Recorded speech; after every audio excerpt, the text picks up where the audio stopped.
Yuk, kita kupas tuntas 7 mitos paling umum soal kesehatan mental di Indonesia. Skalanya besar loh. Bayangin, ada sekitar 54 juta orang di Indonesia yang punya tantangan kesehatan mental. Tapi yang bikin miris, cuma 9% dari mereka yang akhirnya dapat bantuan profesional. Kok bisa kesenjangannya sebesar itu?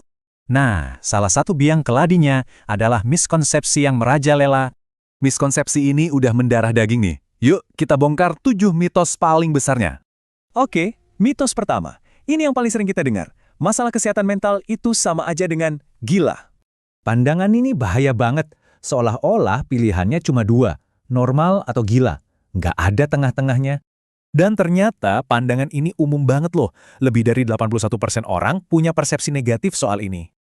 Lanjut ke mitos kedua, yang agak-agak mistis nih. Katanya ini gara-gara kutukan atau diganggu makhluk halus. Akibatnya fatal, banyak yang lari ke orang pintar dulu, padahal butuh bantuan medis segera.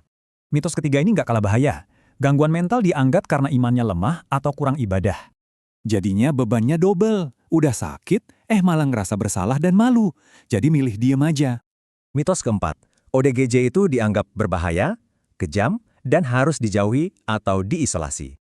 Rasa takut ini bahkan berujung ke praktek pemasungan. Ini pelanggaran HAM berat loh. Lanjut, ada juga yang mikir pesimis banget. Penyakit mental itu nggak bisa sembuh, ngapain berobat? Rasa putus asa inilah yang bikin 91% orang nggak berobat. Padahal pemulihan itu sangat mungkin.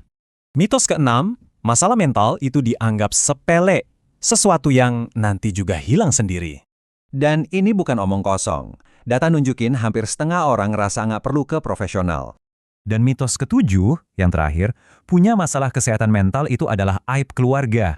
Saking takutnya sama stigma, keluarga jadi ikut menutupi. Akibatnya, bantuan jadi makin jauh. Jadi, apa sih dampak nyatanya? Gede banget. Mitos-mitos ini punya konsekuensi yang serius. Stigma bikin diagnosis telat, orang jadi terisolasi, dan parahnya, kesempatan pulih jadi makin kecil.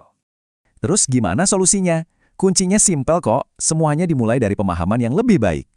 Ada 3 langkah, tingkatkan literasi kita, lawan stigma di sekitar kita, dan anggap wajar cari bantuan profesional. Ini jadi bahan renungan buat kita semua. Gimana kalau perubahan itu kita mulai dari obrolan di rumah sendiri?